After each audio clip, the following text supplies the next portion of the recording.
So, I want to talk a little bit about Evan and something that was really special about him. So, when he was born, he had a lot of things wrong with him physically. He couldn't walk, he couldn't speak, he couldn't even swallow anything, he couldn't eat for himself. But there was one thing that was truly intact about him. It was his hearing. And because of that, music became very therapeutic to him early in his life. And early in his life, he gravitated to a certain kind of music, and it was country. Country was his favorite as a young child, and it was favorite all the way to the day he died. And him and his mom would go see all these concerts, and he saw some big acts. He saw Miranda Lambert, he saw Brad Paisley, Alan Jackson, Kenny Rogers. It goes on and on and on. But his two favorite acts growing up was Toby Keith and the Dixie Chicks. And in fact, his Make-A-Wish, the thing he chose to do was to go see the Dixie Chicks. And it's so cool. He went with his whole family, his mom, his dad, and his brother Ian. And he had so much fun. And he went in a limo, and they did it all up and everything. And by the time he got to meet the Dixie Chicks, he was so tired, and he actually slept through the whole meeting of them. But he loved hearing about when he met the Dixie Chicks years later.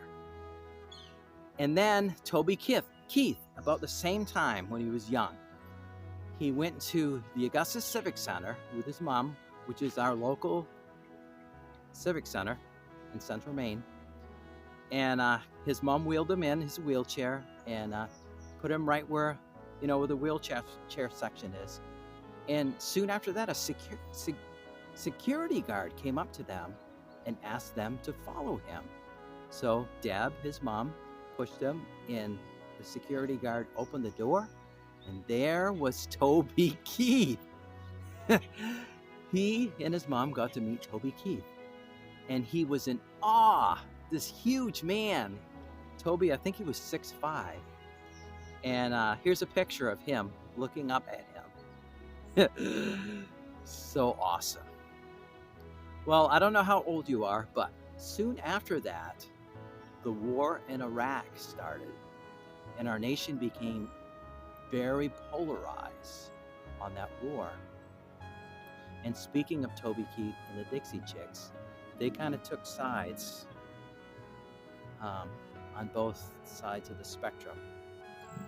And it didn't matter to Evan because he knew they were good people and they were kind to him.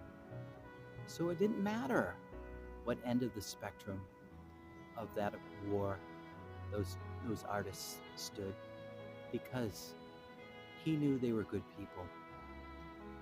And I think about, now it's over 20 years later, and I think we're even more polarized of a nation. And I wish Evan was here, because I learned that from him.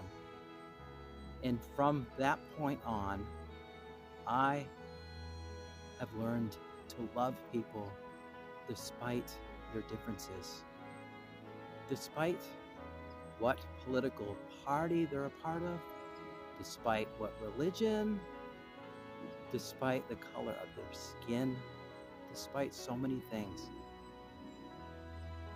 I have learned that from him.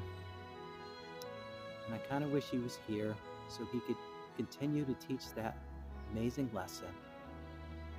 To just love people and respect them. And hopefully they respect you back.